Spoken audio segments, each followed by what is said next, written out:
Welcome to Hotline TV. I'm John Mercurio. And I'm Chuck Todd. We just can't let go. Up next, Chuck Hagel gives us his number, acts interested, and says he'll call one day. We see parents who dream big, of honor students and artists. By supporting programs that help children learn, we help parents watch their dreams come true.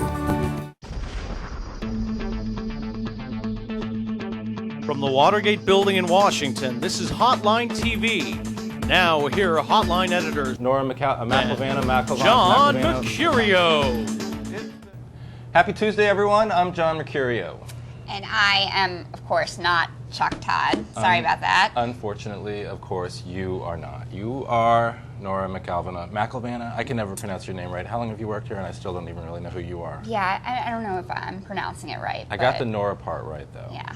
So. It's McAlvana. It's McAlvana. Yeah. All right. And it's Mercurio. Yeah. Mercurio and McAlvana. That could work.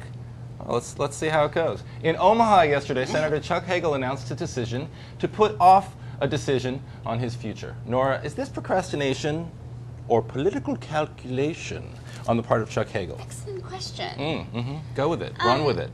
I think it's a little bit both. I definitely think that if you looked at the announcement, he looked exhausted, bloodshot eyes. Yeah. I mean, it was clearly a taxing decision for him. Right. But he'd known he was going to make it for days. This was hyped over the weekend, a lot of anticipation. I mean, as a politician over the past, 12 years, he should know, right, that you don't build expectations for something and not deliver. Well, I think the people that were disappointed were, the reporters that, the reporters that flew out to Omaha, like. We didn't fly out to Omaha, actually, but we thought about it a little bit. Yeah, we did. With our extensive budget. But, you said it was a little bit of both, a little bit of political calculation.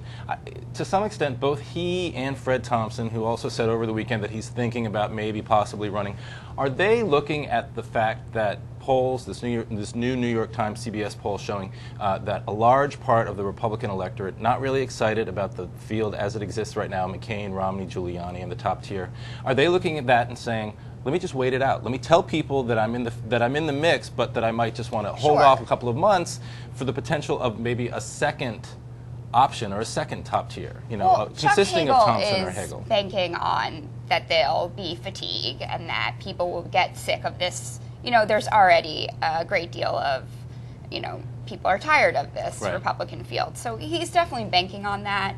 And also, he's an anti-war candidate, a Republican. So I think we know that with Dean, that there's only so much work best in a small period in terms of running on that issue. But that could help him a lot. I think that could help Hagel out a lot in a general election, because I think more than anything, this Republican Party, they're not going to go with Jeb. Obviously, the Republican Party in 08, unless things change dramatically, are going to need a Republican candidate who has distanced himself significantly from Bush, who's still conservative ideologically, but has put as much distance as possible between himself and the president. And Hagel's the only one out there right now who has. Right, so he doesn't have to worry. Hence, he could make this announcement, which is, it was pretty ballsy. And to his credit also, I thought it was interesting that his camp kept it very quiet. Right. I thought that shows a Hillary-like, campaign machine. That's people true. Say that he could be worried about staffing. That shows me clearly he's not worried. He has these people that will. He wrote that speech 2 weeks ago. Right. Nobody knew, And nobody cared, really. Well, actually, they did. There's another point. But speaking of nobody cared, there was another announcement, Ron Paul. We don't have time for Ron Paul's announcement yesterday. We're going to save that for a special episode of Hotline TV sometime in the future, I guess. We'll get back to Ron Paul.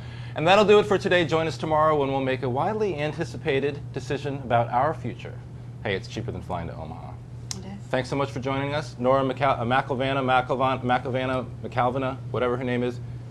Thank you so much for joining us. Thanks for having me.